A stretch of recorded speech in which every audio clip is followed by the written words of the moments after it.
Today I'll be teaching you guys how you guys can see your most played song on Spotify. So there is two ways to do it. The first way is to go check out your Wrapped. So basically Wrapped is going to show you what is the most played song which you played. But this is only going to be available at the end of the year. So if you're on Spotify during like in the mid of the year like April or like May, June, July or something like that, you need to follow different steps because at that time you won't get this option called Wrapped. In that case you need to do this. You want to go and search for Spotify stats on your browser. After you search for Spotify stats, the first option, statsforspotify.com, click on it. And then it's going to ask you to log in into your Spotify account and link it.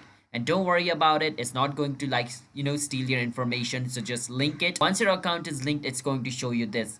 Now from over here, you want to choose top track because we want to choose the song which we played the most. So we want to click on top tracks. Once you do that, your most played song is going to be shown over here on the last 4 weeks. If you want to check the most played song in the last 6 months, you want to click this. And if you want to see your most played song of all time, you want to click on all time. Now the reason why it's showing nothing over here is because I don't use this Spotify account. I just use this Spotify account to make videos. I don't listen to any music using this. That's why nothing is being shown over here. But if you link your Spotify account, you will be able to see the songs which you have played most. So that is basically how you guys can check the most played song on Spotify. Hit the subscribe to our channel, How to Guide, for future videos just like this. I'll see you guys in my next video. Bye bye until then.